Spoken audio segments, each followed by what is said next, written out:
Karnataka BJP ಅಧ್ಯಕ್ಷ ಸ್ಥಾನಕ್ಕೆ ಚುನಾವಣೆ ಫಿಕ್ಸ್ ಆಗಿರುವಂಥದ್ದು. ಹಾಗಾದರೆ ರಾಜ್ಯ ಬಿಜೆಪಿ ಒಳಜಗಳ ಶಮನವಾಗುತ್ತಾ? ಯತ್ನಾಳ್ ಬಣ ಚುನಾವಣೆ ಮಾಡಬೇಕೆಂದು ಪಟ್ಟು ಹಿಡಿದಿದೆ. ಆದರೆ BY ವಿಜಯೇಂದ್ರ ಅವರ ಬಣ ವಿಜಯೇಂದ್ರ ಅವರೇ ಮುಂದಿನ ರಾಜ್ಯಾಧ್ಯಕ್ಷರು ಹೀಗಂತ ವಿಜಯೇಂದ್ರ ಅವರ ಬಣ ಹೇಳ್ತಿದೆ. ಬಿಜೆಪಿ ಸಂಘರ್ಷಕ್ಕೆ ಕೊಂಚ ವಿರಾಮ ಬೀಳುತ್ತಾ? ಬಿಜೆಪಿ ಸಂಘರ್ಷಕ್ಕೆ ಕೊಂಚ ವಿರಾಮ ಬೀಳುತ್ತಾ? ರಾಜ್ಯ ಬಿಜೆಪಿ ಅಧ್ಯಕ್ಷ ಸ್ಥಾನಕ್ಕೆ ಯಾವಾಗ ಎಲೆಕ್ಷನ್? ರಾಜ್ಯ ಬಿಜೆಪಿ ಅಧ್ಯಕ್ಷ ಸ್ಥಾನಕ್ಕೆ ಚುನಾವಣೆ ಈಗ ಫಿಕ್ಸ್ ಆಗಿರುವಂತಹದ್ದು.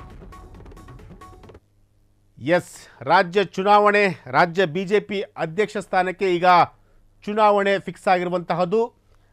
ಹಾಗಾದರೆ ಬಿಜೆಪಿ ಒಳಜಗಳ ಶಮನವಾಗಿದೆಯಾ?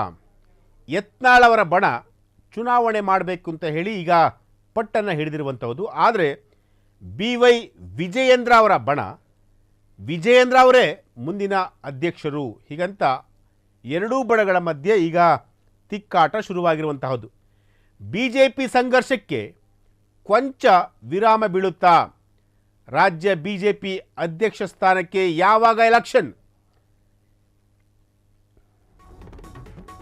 ಆಂತರಿಕ ಕಚ್ಚಾಟದಿಂದ ಪಕ್ಷಕ್ಕೆ ಡ್ಯಾಮೇಜ್. ಯತ್ನಾಳ್ ಬಂಡಾಯಕ್ಕೆ ಮಣಿದು ಎಲೆಕ್ಷನ್. ಹೈಕಮಾಂಡ್ ಚುನಾವಣೆಗೆ ಮುಹೂರ್ತ ಫಿಕ್ಸ್. ಬಲ್ಲ ಮೂಲಗಳಿಂದ ಫ್ರೀಡಂ ಟಿವಿಗೆ ಸಿಕ್ಕಿದೆ ಮಾಹಿತಿ. ಮಾರ್ಚ್ 15ರೊಳಗೆ ಚುನಾವಣೆ ಪ್ರಕ್ರಿಯೆ ಕಂಪ್ಲೀಟ್. ಚುನಾವಣೆ ನಂತರ ಬಿಜೆಪಿ ಒಳಜಗಳ ಶಮನವಾಗುತ್ತಾ? ಎಸ್, ರಾಜ್ಯ ಬಿಜೆಪಿ ಅಧ್ಯಕ್ಷ ಸ್ಥಾನಕ್ಕೆ ಈಗ ಚುನಾವಣೆ ಡೇಟ್ ಕೂಡ ಫಿಕ್ಸ್ ಆಗಿರುವಂತಹದ್ದು. ಫ್ರೀಡಂ ಟಿವಿಗೆ ಸಿಕ್ಕಿದೆ.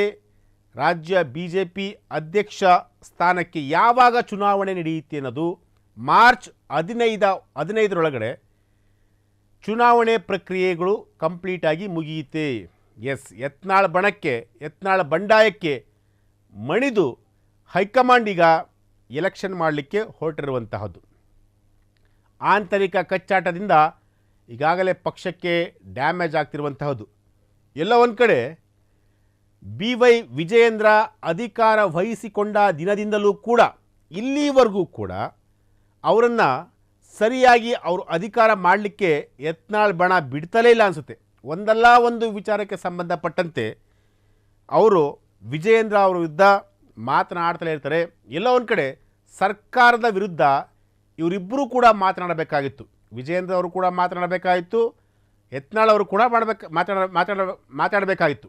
ಆದರೆ ಇವರು ಏನು ಮಾಡ್ತಿದ್ದಾರೆ ಅಂತಂದರೆ ಅವರವರೇ ಆಂತರಿಕವಾಗಿ ಕಚ್ಚಾಡಿಕೊಂಡು ಪ್ರತಿನಿತ್ಯ ಇವ್ರ ಮೇಲೆ ಹೇಳೋದು, ಇವರು ಅವ್ರ ಮೇಲೆ ಹೇಳೋದು, ಈ ರೀತಿಯಾದಂತಹ ಒಂದಷ್ಟು ಬೆಳವಣಿಗೆಗಳು ರಾಜ್ಯ ರಾಜಕಾರಣದಲ್ಲಿ, ಅದರಲ್ಲೂ ಕೂಡ ರಾಜ್ಯ ಬಿಜೆಪಿ ಪಕ್ಷದಲ್ಲಿ ನಿರಂತರವಾಗಿ ನಡೆದುಕೊಂಡು ಬರ್ತಿರುವಂತಹದ್ದು.